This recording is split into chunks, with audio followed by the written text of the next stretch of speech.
आम्ही सारे खवय्ये. आणि आता आपण कच्च्या केळ्याचे दहीवडे बघतोय, जे उपासाला आपल्याला खाता येणार आहेत आरामात ना. तर मला साहित्य सांगा. उकडलेला कच्च्या केळ्याचा किस, दाण्याचं कूट, शिंगाडा पीठ, राजगिरा पीठ, तळणीसाठी तेल, फेटलेलं दही, वेफर्स, बटाट्याची शेव, आल्याचा ठेचा, कोथिंबीर, जिरे पावडर, लाल तिखट, मिरचीचा ठेचा, साखर, चिंचेची गोड चटणी, मीठ. साहित्य आपण बघितलं काय काय घेतलं. आणि आता आधी मग वडे करण्यासाठी आपल्याला लागेल मिक्स करायला. काय काय घ्यायचं हे तुम्ही जे घेतलंय हे काय आहे एक्झॅक्टली? ही कच्ची केळी मायक्रोवेव्ह मध्ये मी 10 मिनिटं उकडून घेतली, ती किसून उकडली आणि मग किसली. अच्छा, उकडून मग किसली. अच्छा, तर ती आधी घ्यायची आपल्याला.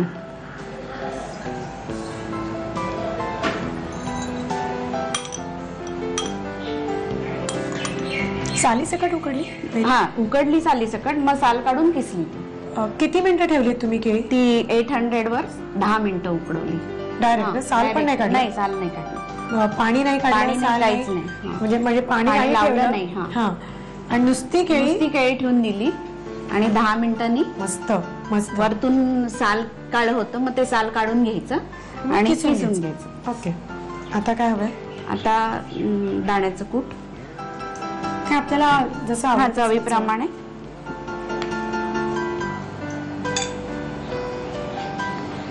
राजगिरा पीठ,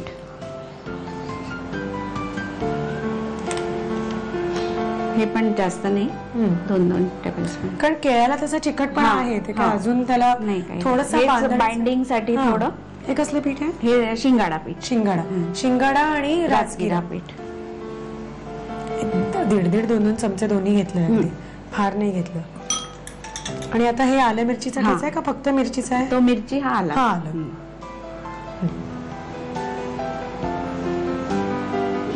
आल्याने छान खमंगपणा येतो. मिरची आपल्याला जसं तिखट खाणारे असले तर पावसाळ्यात चालतं. हो, आणि थोडस खमंग तिखट, कारण मूळ केळ्याला काही चव नसते त्याच्यामुळे. आणि मीठ चवीप्रमाणे. त्याच्यात तुम्ही लाल तिखट पण घालू शकता, असं काही मिरची घातली पाहिजे. जे लोक खातात उपासाला लाल तिखट तर त्यांना काहीच हरकत नाही. आता मिक्स करूया ना. पाणी लागेल सांगा. हो, थोडस जरा अंदाज घेऊन मग पाणी घालावं लागेल. थोडं बघावं लागतं, कारण ते केळं तसं भसभशीत असतो, त्याच्यामुळे पाणी लागेलच. थोडस टाक. हे आम्ही एकजीव करून घेतो, पीठ बांधून घेतो. वडे जे आपण करायला ठेवले, मिश्रण जे एकजीव केलं तर ते मस्त शेप दिलेला आहे त्यांनी. चपटा पण केला आणि त्याला एक मेदू वड्याला करतो तसं मध्ये होल पण केलं, तर छान दिसतोय. पण आता डीप फ्राय करायचे.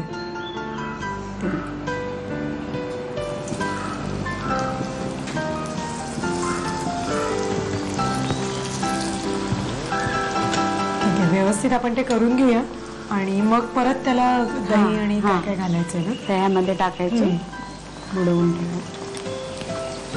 ठीक आहे, आपण करून घेऊया खुसखुशीत. सगळी तयारी आलेली आहे, खुसखुशीत आणि मस्त दिसतात वडे.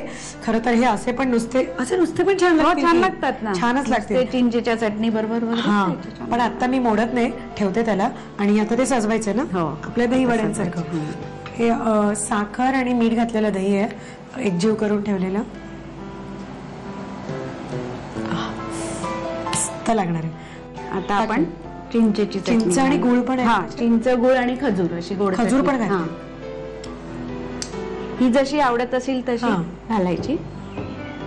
आता डेकोरेशन करायचं म्हणून कोणाकोणाला जास्त आवडते. आणि मग जिरे पावडर आणि मिरची पावडर. उपासाला शक्यतो जेव्हा आपण मिरची पावडर वापरतो तर तेव्हा मग ती थोडीफार जर घरी तुम्ही दळली तर चांगलं उपासाला खायचं. कारण गिरणी बाहेरची म्हणजे ती कशावरही मिक्स करतात, मिक्सरवर केलेली आहे. ती मला ती वाटली थोडीशी जाडसर अशी, म्हणून मी मुद्दामून मला आठवलं की असं आपण उपासासाठी मी करून ठेवते. म्हणजे कधी मिरच्या नाही मिळाल्या तर लाल तिखट वापरता येतो. आता हे रेडी ना? हो, रेडी. आता फक्त शेप पाहिजे. मी ती हाताने घालते कारण नीट पडेल. मस्त.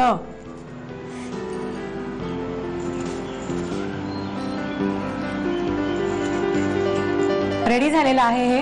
आणि आता दरवेळेला आपल्याला साबुदाणे वड्याचे दही वडे करूया वगैरे असं काही करण्यापेक्षा ते जास्त तेलकट हो, होतं, हे नाही खूप होत तेल एवढं. पितात ते हे नाही आणि पित ते. फॅटनिंग पण आहे साबुदाणा. तर त्याच्याऐवजी आपण हे वडे करू शकतो. आणि अगदीच हवं असेल तर तुम्ही आता आपण डीप फ्राय केलेले आहेत, नुसते पण तुम्ही वडे मायक्रोवेव्ह मध्ये किंवा तंदूर मध्ये तसे पण करता येईल. ट्राय करायला तेल हरकत नको नाही. असेल, हा. तेल नको असेल तर ना तसे पण करून बघा. पण जे काय आहे ते इन्ग्रेडियंट्स लागेल, आत्ताही कसे केलं त्याचं कृती लागेल तर ती लिहून घ्या. कच्च्या केळ्याचे दहीवडे बनवण्यासाठी लागणारं साहित्य: उकडलेल्या कच्च्या केळ्याचा किस, दाण्याचं कूट, शिंगाड्याचं पीठ, राजगिरा पीठ, तेल, फेटलेलं दही, वेफर्स, बटाट्याची शेव, आल्याचा ठेचा, कोथिंबीर, जिरेपूड, तिखट, मिरचीचा ठेचा, साखर, चिंचेची गोड चटणी आणि मीठ. कृती: प्रथम एका बाउलमध्ये उकडलेल्या कच्च्या केळ्याचा किस घेऊन त्यामध्ये दाण्याचं कूट, शिंगाडा आणि राजगिरा पीठ, आल्याचा ठेचा, मिरचीचा ठेचा आणि मीठ हे मिश्रण एकजीव करून घ्यावं. तयार मिश्रणाचे चपटे वडे थापून खरपूस तळून घ्यावेत. एका प्लेटमध्ये हे वडे घेऊन त्यावर साखर आणि मीठ घातलेलं दही, चिंच, गुळ, खजुराची चटणी, जिरेपूड, तिखट, बटाट्याची शेव आणि कोथिंबीर घालून डिश सर्व्ह करावी. आम्ही